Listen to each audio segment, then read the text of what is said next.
Hello, আসসালামু আলাইকুম। এটা হচ্ছে সেই উসমান রাদিয়াল্লাহু তাআলা আনহুর নামে হোটেল নামকরণ করা হয়েছিল। নবীজি বলেছিলেন যে তার নামে কিয়ামত পর্যন্ত নামকরণ দুনিয়াতেও থাকবে এবং আখিরাতেও থাকবে, জান্নাতেও থাকবে। এটাই সেই হোটেল, ওসমান ইবনে আফফান হোটেল। হাজী সাহেবগণ এসে এখানে থাকেন। আমি আরেক দিন ওনার খেজুর বাগানে নিয়ে যাব এবং ওনার হোটেলের ভিতরটা আপনাদের জন্য তুলে ধরবো। ঠিক আছে, আপনারা আমার এই ভিডিওর সঙ্গে থাকুন, আমার চ্যানেলটিকে সাবস্ক্রাইব করবেন, পাশে থাকা বেল আইকনকে ক্লিক করে রাখবেন। এটা হচ্ছে সেই হোটেল, ওসমান ইবনে আফফান হোটেল। আমি রাস্তা ক্রস হচ্ছি ভিডিও করতে গিয়ে, কত রিক্সে করি আমি ভিডিও সেটা আপনারা জানেন না। তো আপনাদেরকে আমি যদি খুশি করতে পারি, আমি নিজেকে ধন্য মনে করব। আপনারা আমার কমেন্টে এসে জানাবেন আমার ভিডিওটি কেমন হয়েছে এবং আমার চ্যানেলটিকে সাবস্ক্রাইব করবেন।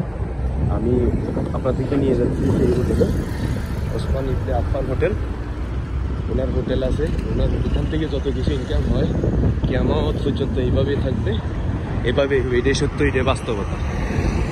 এই যে দেখতে থাকুন, ওনার নামে এই সেই হোটেল, ওনার নামকরণ করা হয়েছে, ওনার নামে জায়গা।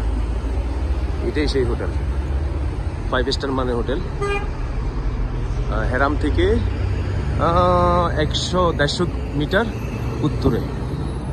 এই যে দেখুন, ওনার নামকরণ করা হয়েছে ওয়াফাক ওসমান বিন আফফান হোটেল। দেখুন, এটাই সেই হোটেল।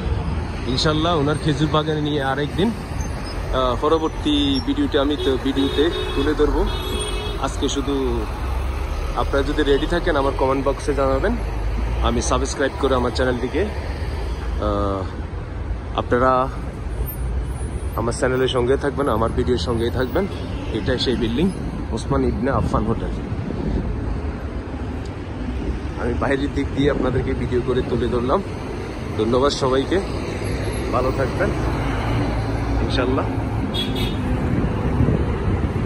এটা হচ্ছে হাইওয়ে রোডের পাশে নামকরণ ওসমান ইবনে আফফান হোটেল। এই যে লেখা আছে সাইনবোর্ডে,